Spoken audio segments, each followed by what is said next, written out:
पाहूया प्रश्न. प्रश्न असा आहे, 4, 10, 16, 22, 28 या संख्या मालिकेतील 25 व 45व्या स्थानावर असणाऱ्या संख्यांची बेरीज किती? मग याचं उत्तर काढताना काय करायचं? उत्तर काढताना आपल्याला 25व्या स्थानी नेमकी कोणती संख्या आहे शोधण्यासाठी आपल्याला काय करावं लागेल? यामध्ये पहिली संख्या आपल्याकडे 4 आहे, जे पहिली संख्या घेतली, पुढच्या राहिल्या 24, यांच्यावरला फरक बघायचा. 4 आणि 6 10 होतात, 10 आणि 6 16, म्हणजे 6 ची वाढ होते. 16 आणि 6 22, 22 आणि 6 28. प्रत्येक पदामध्ये 6 ची वाढ होत आहे. म्हणून असे 24 पद राहिले. प्रत्येकाचे पुढचे पद 6 प्रमाणे वाढणार, म्हणून 24 गुणिले 6 करायचं.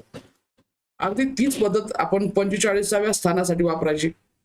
पहिलं पद म्हणजे पहिलं स्थान म्हणजे पहिली संख्या जी आहे आपल्याकडे 4, आणि डायरेक्ट आता 45 घ्यायचं असल्यामुळे राहिले पुढचे किती? 44 स्थान घ्यायचे, आणि त्यांच्यातही फरक काय घ्यायचा? 6.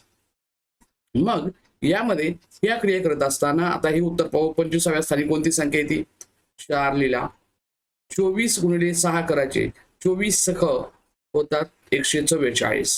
144 आणि 4 झाले 148. म्हणजे 25व्या स्थानी संख्या येते 148. अगदी त्या पद्धतीने 45व्या स्थानी कोणती येईल संख्या चेक करण्यासाठी 4 दशलांचा ठेवायचा. आता काय करायचं? या 6 ने 44 ला गुणून घ्यायचं. 6 चोक 24, आजचे 2 येतील. 6 चोक 24, 24 आणि 2 26, 264 आणि 4 यांची जर बेरीज केली तर या ठिकाणी होईल 268.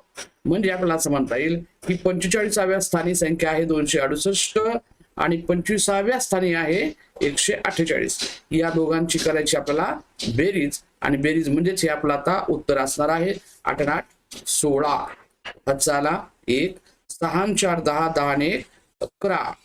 पचाला 1, 2 आणि 1 3, 3 आणि 1 4, 416. हा जो पर्याय दाखवणारा आपल्याकडे आहे ते उत्तर आहे. चौथा पर्याय हे आपलं उत्तर आहे.